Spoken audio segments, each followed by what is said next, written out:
The air in our home, for 2 decades, had been a tapestry woven with the comfortable threads of routine, shared laughter, and unspoken understanding.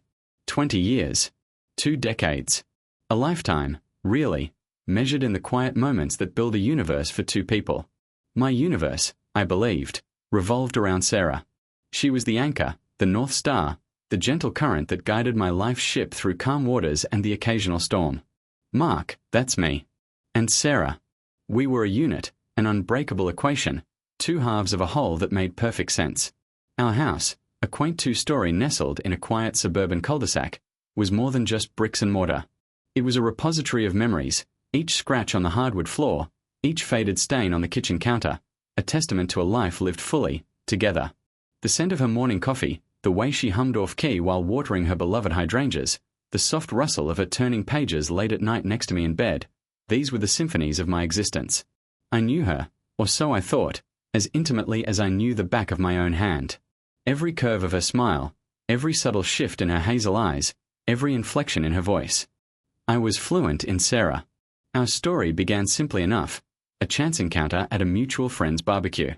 Her laugh, bright and uninhibited, had caught my attention first, then her fierce intelligence, and finally, her kindness.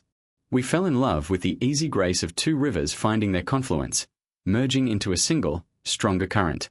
Marriage felt like the most natural progression, a joyous affirmation of what we already knew in our hearts. The early years were a whirlwind of dreams and ambitions, building our careers, decorating our first apartment, navigating the small bumps and triumphs that come with forging a life together. We chose not to have children, a mutual decision born from a desire to focus on each other, to travel, to explore, to simply be together without the added complexities, a choice we'd never once regretted. Our bond, we believed, was enough. It was more than enough. It was everything. As the years matured, so did our love. It deepened, evolving from the fiery passion of youth into something more profound, more resilient, a quiet, steadfast devotion. We found comfort in our rituals. Sunday brunch at the same little cafe, evening walks through the park, our annual trip to the coast, always the same charming little bed and breakfast. We knew each other's rhythms, anticipated each other's needs, finished each other's sentences. Friends would often remark on our connection, calling us an inspiration, a power couple, the gold standard of marriage. I swelled with pride every time, a quiet, internal satisfaction that I had found my person, my soulmate, my forever. I remember one particular evening, about a year before everything shattered. We were sitting on our porch swing, watching the sunset paint the sky in hues of orange and purple. Sarah leaned her head on my shoulder, her hand nestled in mine. "You know, Mark," she said, her voice soft, "I wouldn't trade this for anything. Our life. It's perfect." I squeezed her hand, my heart overflowing. "Me neither, Sarah. Me neither."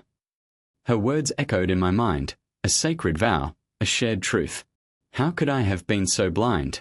How could I have so completely missed the insidious rot festering beneath the polished surface of our perfect life? Looking back, the signs were there, faint at first, like whispers on the wind, easily dismissed by a mind unwilling to entertain the grotesque. I was a man who saw the best in people, especially in the woman I adored. My trust in Sarah was absolute, unwavering, a bedrock of our relationship.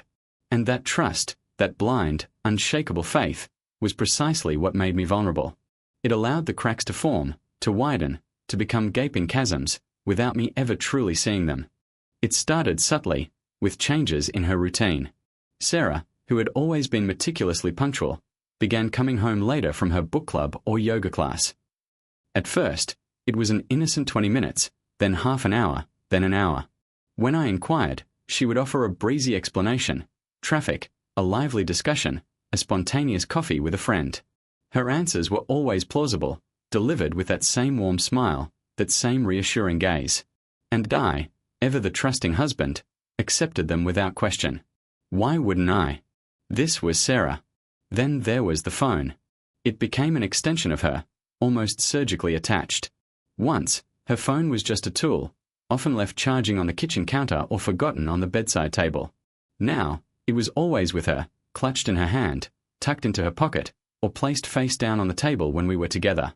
If it rang or buzzed, she would glance at it with a furtive intensity, often excusing herself to take calls in another room, speaking in hushed tones. Just work, she'd say, or my sister, you know how she goes on. Again, plausible. Again, I accepted. I'd even chastise myself for the fleeting, uncomfortable flicker of curiosity, dismissing it as an unwarranted lack of faith. I was a good husband, and good husbands don't snoop. There were other things, small, almost imperceptible shifts in her demeanor. A new kind of energy, sometimes a little too bright, a little too forced. Or conversely, a sudden distance, a glazed-over look in her eyes when I spoke about our future plans, our shared memories. She'd snap out of it quickly, of course, with an apologetic smile, blaming fatigue or stress from work. And I, ever the understanding husband, would offer to make her tea, give her a foot rub, or just hold her close. I wanted to fix whatever was bothering her, to bring back the lightness I cherished. One evening, I remember it vividly, we were having dinner. I was recounting a humorous anecdote from my day at the office, something about a new intern's comical blunder. Sarah was listening, or at least, pretending to. Her eyes, however, kept drifting towards the window, a faraway look in them.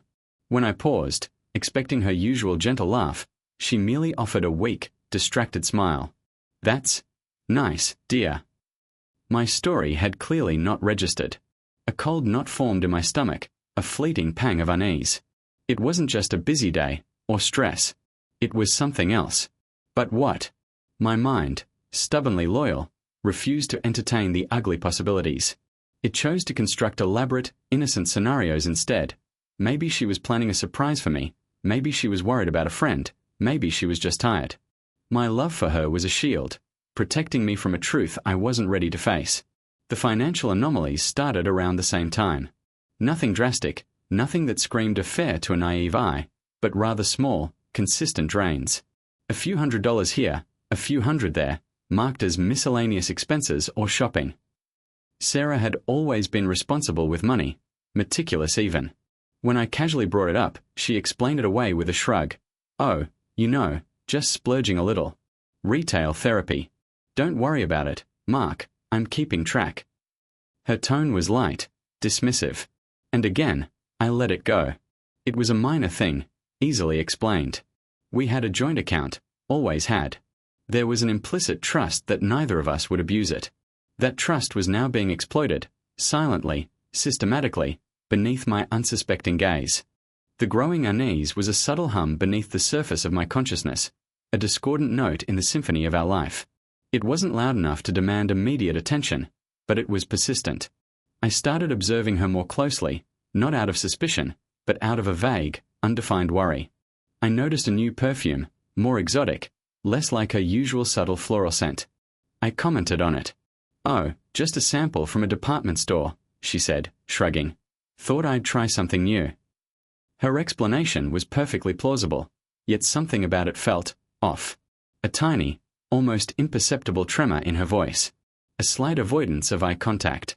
Then came the late nights. Not just an hour late, but sometimes 2, sometimes 3.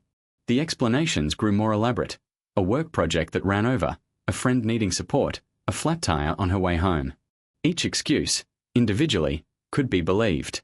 But strung together, they began to form a pattern, a jagged line that didn't quite fit the smooth curve of our shared life. I found myself waiting up for her, pacing the living room, a cold dread coiling in my stomach.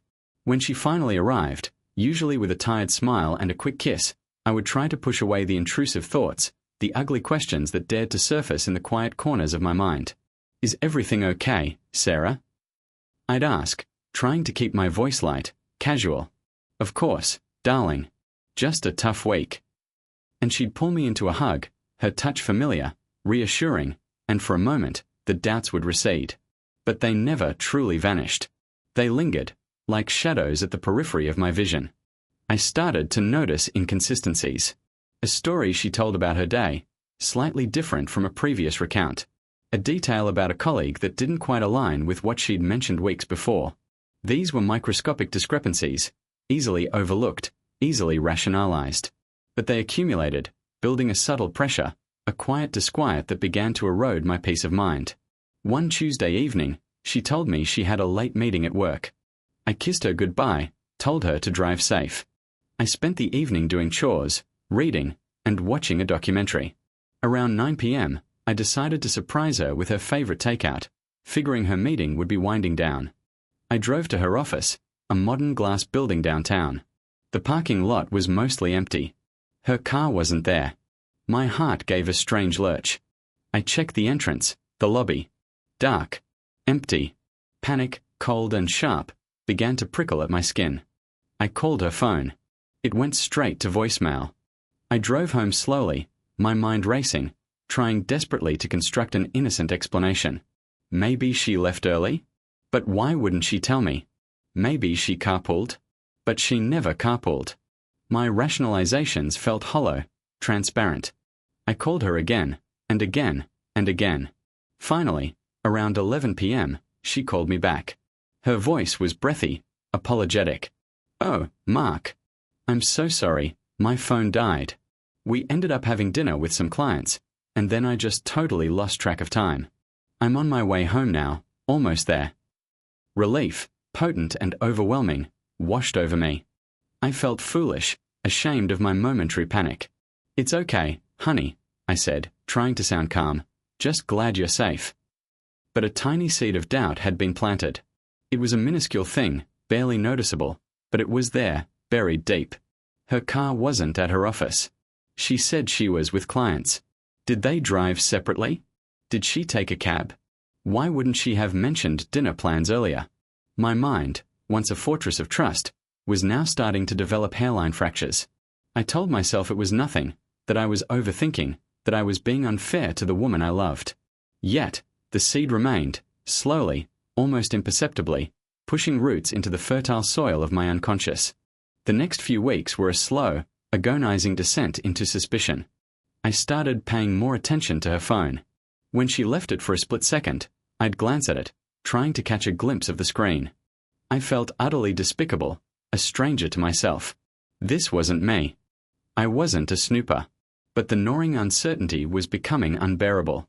One morning, she left her phone on the kitchen counter while she went to shower. My heart hammered against my ribs. It was now or never.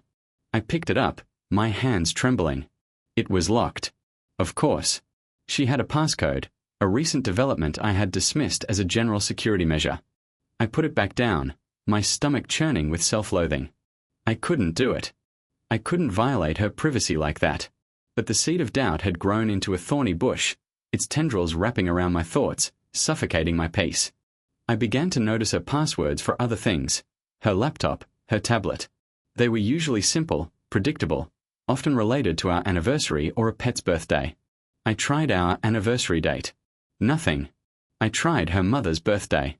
Nothing. My own birthday. Nothing. A cold, creeping sensation began to spread through my chest.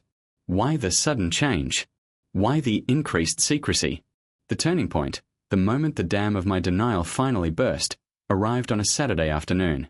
We were supposed to go to a friend's barbecue. Sarah had been acting strangely all morning, distracted, almost agitated. She claimed she had a sudden headache and insisted I go alone. "You go, honey," she said, pressing a kiss to my cheek. "I just need to lie down for a bit. I'll be fine." I was disappointed but understanding. I drove off, a sense of unease still clinging to me. About half an hour into the barbecue, I realized I'd forgotten my wallet. It was back home, on the dresser. I excused myself, promising to be back quickly. The drive home was short, a blur of worried thoughts. As I pulled into our driveway, something caught my eye. Sarah's car, which she had claimed was parked in the garage, was gone. My breath hitched. She had said she was lying down. Why would her car be gone? A profound stillness fell over me, a chilling realization that shattered the delicate facade of my world. This wasn't a misunderstanding. This wasn't a coincidence. This was deliberate. My hands trembled as I fumbled with the keys, pushing open the front door. The house was silent, empty. A profound sense of desolation washed over me. I walked through the quiet rooms, each familiar object now imbued with a sinister aura of deceit. In our bedroom, the bed was neatly made, not looking like someone had just been lying on it with a headache. A faint, unfamiliar scent lingered in the air, not her usual perfume, nor the new one she'd recently tried. It was something musky, masculine. My eyes scanned the room, searching for anything, any clue. And then I saw it. Tucked away beneath the pillow on her side of the bed, a small, black burner phone. My heart hammered against my ribs, a drumbeat of betrayal. My hand shook so violently I almost dropped it. It was unlocked. She must have forgotten to lock it in her haste. Or perhaps, in her arrogance, she hadn't bothered. I scrolled through the messages, my vision blurring, my stomach churning. Each word was a dagger, twisting deeper into my already wounded heart. The messages weren't cryptic. They were explicit. Pet names, declarations of love, plans for clandestine meetings, expressions of longing. And dates. So many dates, stretching back not weeks, not months, but years. 2 years. 3 years. 5 years. This wasn't a recent lapse, a moment of weakness. This was a parallel life, a carefully constructed alternate reality that she had been living, right under my nose, for a significant portion of our marriage. The man's name was David. I didn't recognize it. He wasn't a colleague, nor a friend. He was a ghost in my life, a phantom lover who had stolen pieces of my wife, pieces of my marriage, pieces of my soul, without my ever knowing. The messages painted a picture of a passionate, intense affair, filled with secret rendezvous, stolen kisses, and whispered promises. They talked about their future, about leaving everything behind, about finally being together. My perfect life, my stable existence, was nothing more than a carefully constructed lie.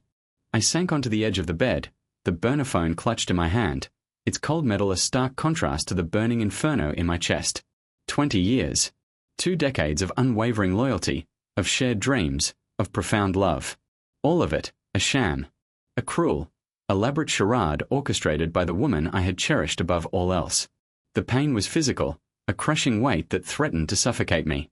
It wasn't just sadness, it was a profound sense of violation, of degradation.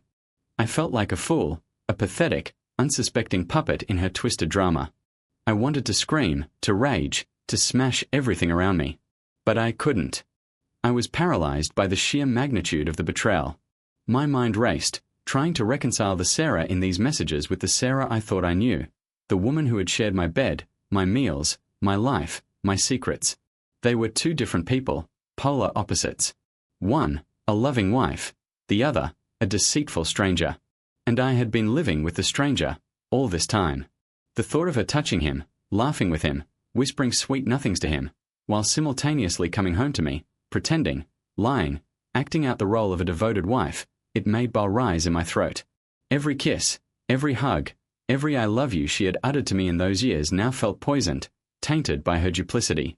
It was a betrayal not just of our vows, but of my very being, my trust, my sanity.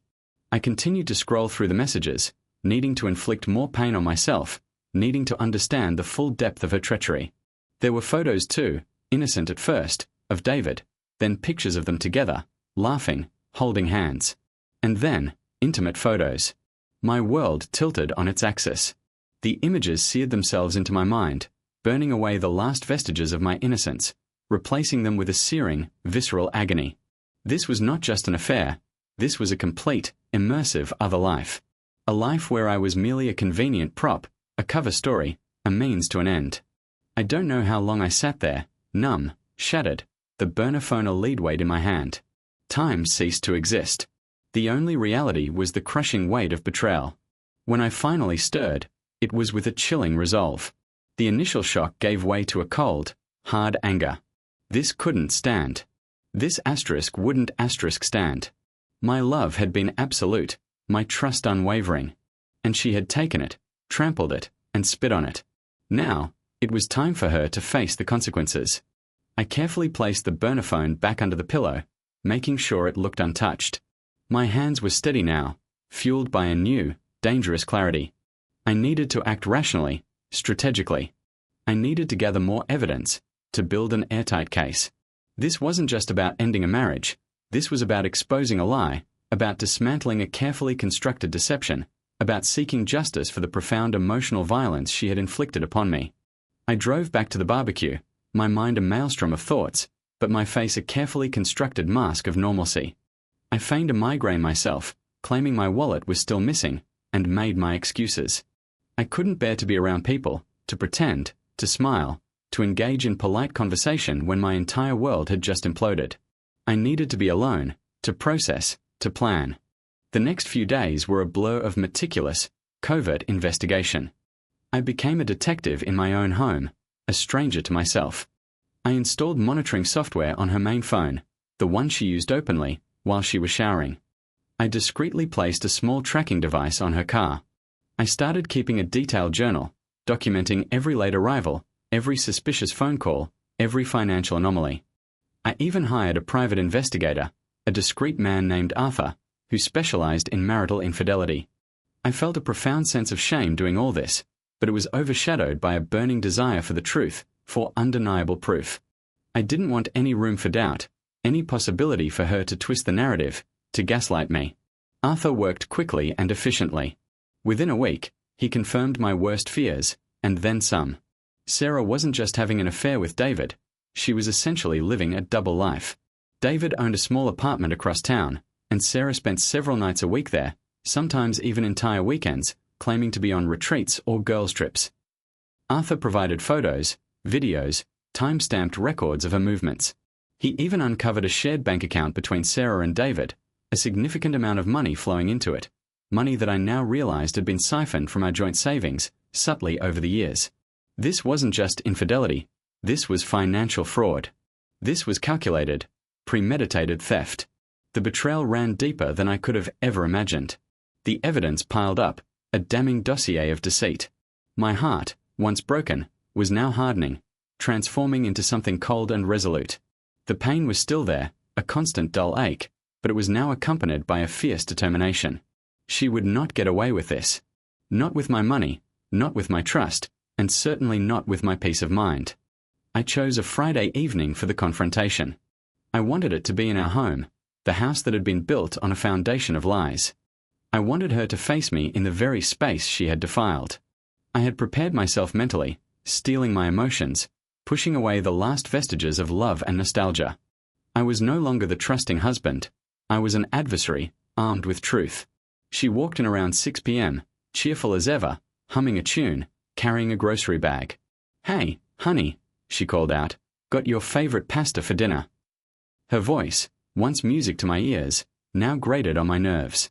She came into the kitchen, placed the bag on the counter, and turned to me with a bright smile. That smile, the one that had captivated me for 20 years, now felt like a grotesque mask. "Sarah," I said, my voice surprisingly steady, "we need to talk." Her smile faltered slightly. "Oh, what's wrong, Mark? You look serious." "I am serious. Very serious." I led her to the living room, to the very couch where we had spent countless evenings, our lives intertwined. I sat down, gesturing for her to sit opposite me. The air was thick with unspoken tension. "What is this about?" she asked, a hint of irritation now creeping into her voice. "I'm tired, Mark, and I'm hungry." I took a deep breath, clutching the folder filled with evidence in my lap. "Sarah, I know about David." The color drained from her face. Her eyes, wide with sudden terror, darted around the room as if searching for an escape. The mask had finally cracked. "David? Who's David? Mark, what are you talking about?" Her voice was thin, reedy, a desperate attempt at denial. "Don't lie to me, Sarah. Not anymore. I know everything." I opened the folder, pulling out the printouts of the burner phone messages, the photos from the private investigator, the bank statements. I laid them out on the coffee table between us, a brutal tableau of her deception. Her gaze fell upon the evidence, and her shoulders slumped. The defiance drained from her, replaced by a momentary, terrifying silence. Then, slowly, painstakingly, a new expression began to form on her face. Not remorse, not regret, but something cold, hard, and utterly venomous. How did you find out?" she whispered, her voice laced with incredulity, not shame. "It doesn't matter how, Sarah. What matters is that it's over. All of it. Our marriage. Our life together. It's done." My voice was devoid of emotion, a flat declaration of war. She stared at the evidence, then at me, her eyes narrowing. "You snooped? You actually snooped through my things? You hired a private investigator? After 20 years, Mark, you actually stooped to that?" The accusation in her voice was astonishing, as if *I* were the one who had committed the unforgivable sin. You left me no choice. I finally raised my voice, the dam of my composure finally cracking. You lied to me for years. You betrayed my trust, you stole my money, you built a whole other life behind my back. What did you expect, Sarah? That I would just blindly accept it? She laughed then, a harsh, brittle sound that sent shivers down my spine. It was not the laugh I knew, the bright, uninhibited sound that had first captivated me. This was the laugh of a stranger, a cruel, mocking sound. And what did you expect, Mark? She spat, her voice rising in pitch, her eyes blazing with a horrifying intensity. That I would just wither away in your boring, predictable life? You think I was happy? You think I was content with your little routines, your predictable evenings, your utterly dull existence? I needed more, Mark. I deserved more. Her words struck me with the force of a physical blow. Dull? Predictable? Our life, the life I had poured my heart and soul into building with her, was nothing but a prison to her. The pain of her betrayal was compounded by the searing agony of her contempt. You are a monster, I said, my voice barely a whisper. You played me for a fool. For years. She stood up then, walking around the coffee table, her eyes still fixed on me, devoid of any warmth, any humanity. And you were a fool, Mark. A naive, trusting fool. You were so easy to manipulate, so easy to lie to. You never saw a thing, did you? Not once did you question me. Not once did you truly look beyond the pretty picture I painted for you. She leaned in close, her breath hot on my face, her voice dropping to a venomous hiss. You think you've won, don't you? By exposing me. By tearing down what little we had left. She straightened up, a chilling smile spreading across her lips. Let me tell you something, Mark. You'll regret this. You'll regret exposing me. You'll regret tearing our life apart. You'll regret ever finding out. Because I will make sure you pay for this. I will make your life a living hell. You have no idea who you're dealing with. The words hung in the air, cold and menacing. You'll regret this. It wasn't a plea for forgiveness, not an expression of remorse. It was a declaration of war, a promise of retribution. In that moment, the woman I had loved for 20 years vanished completely, replaced by a vindictive, ruthless stranger. My heart, already shattered, recoiled in horror. This was not just a broken marriage. This was a battle for survival. The divorce proceedings began swiftly, a brutal, emotionally draining war waged in sterile courtrooms and across polished conference tables. Sarah, true to her word, became my fiercest adversary. She hired a notoriously aggressive lawyer, a shark known for tearing apart unsuspecting spouses. Her initial strategy was to deny everything, to paint me as delusional, paranoid, and abusive. She claimed the evidence was fabricated, that I was harassing her, that I was trying to ruin her life out of spite. But I was prepared.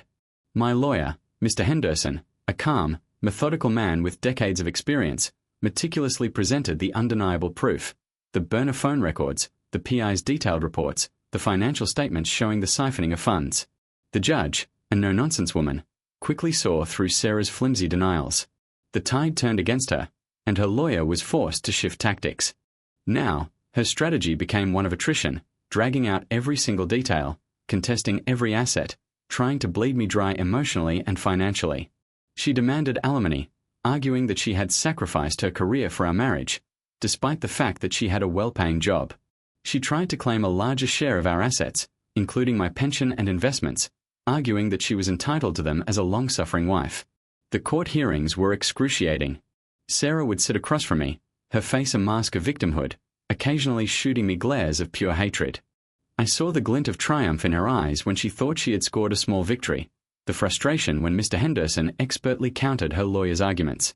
It was a performance, a grotesque play designed to inflict maximum damage. The emotional toll was immense.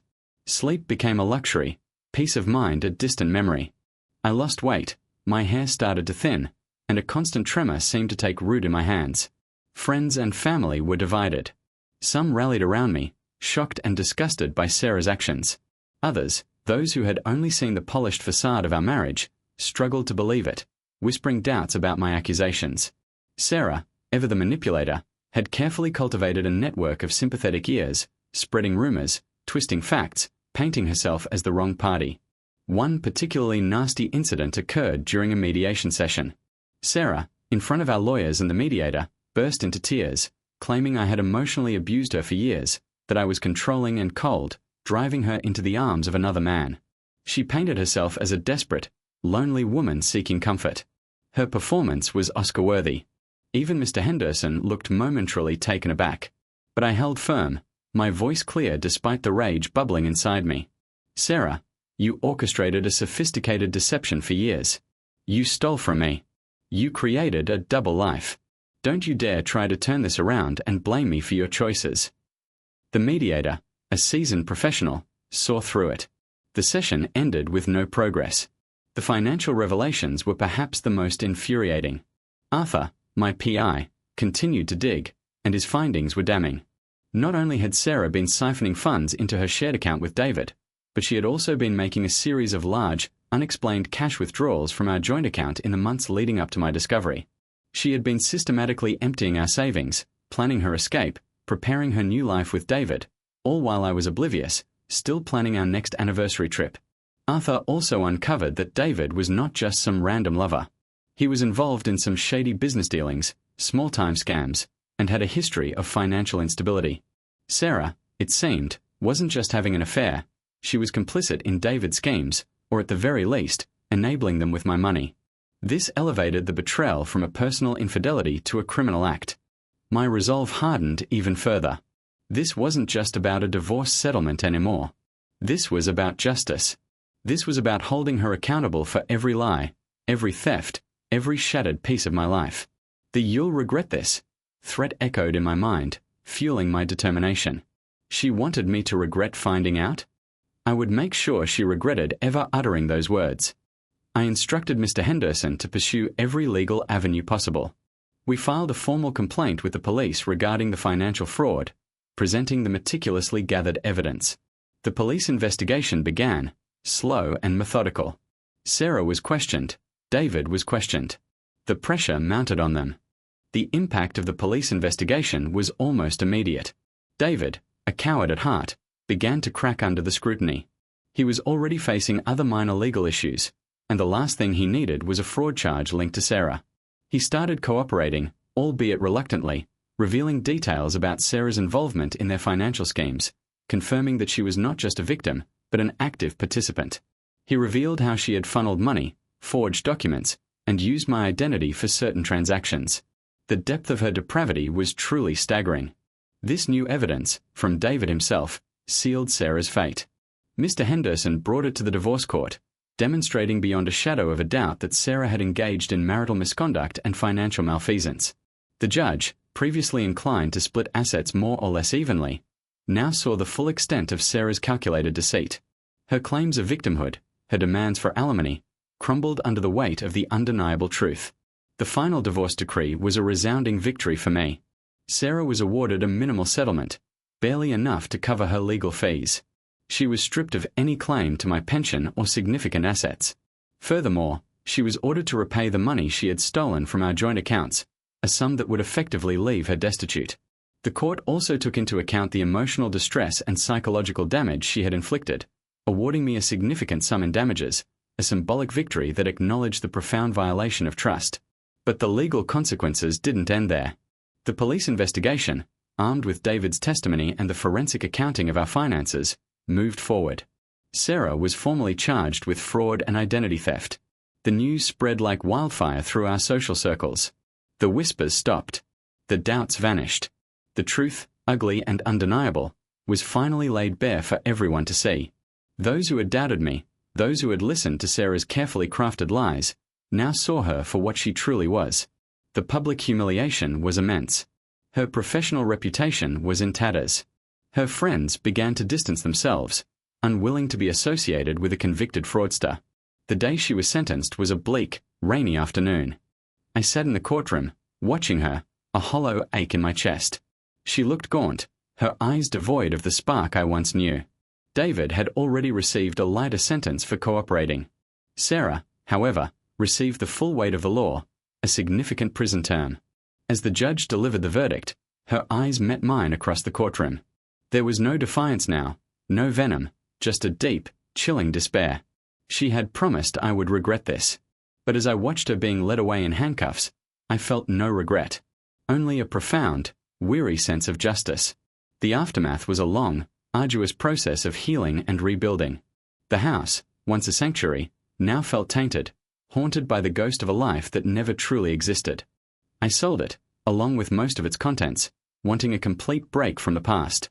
I moved to a smaller place, a quiet apartment overlooking a park, a blank canvas for a new beginning. Therapy became a crucial part of my recovery. I needed to untangle the knot of emotions, the anger, the grief, the profound sense of betrayal. It took time, countless hours of introspection, of reliving the pain, of slowly, painstakingly, putting myself back together. I learned to trust again, not blindly, but cautiously, discerningly. I learned that my worth was not defined by someone else's deception, that my love was not foolish, but generous. My friendships, once strained by the drama, slowly mended. My true friends remained, offering unwavering support. I even reconnected with some distant relatives, finding comfort in family bonds. I rediscovered old hobbies, took up new ones, and slowly, gently, began to rebuild a life that was truly my own, free from the shadows of deceit. Years passed. The scars remained, faint but visible, a reminder of the battle I had fought and won. I never sought out news of Sarah, never checked on her whereabouts or her life after prison. She had become a chapter closed, a painful lesson learned. The "you'll regret this" threat had not come to pass. I didn't regret finding out. I regretted the pain, the waste of 20 years, but I did not regret seeking the truth, fighting for justice, and ultimately, reclaiming my life. I learned that betrayal doesn't always come with a warning. It often wears a familiar face, a comforting smile, a gentle touch. But I also learned that truth has a way of surfacing, and that justice, though sometimes slow and painful, can ultimately prevail. My heart, once shattered, slowly pieced itself back together, stronger, wiser, and more resilient.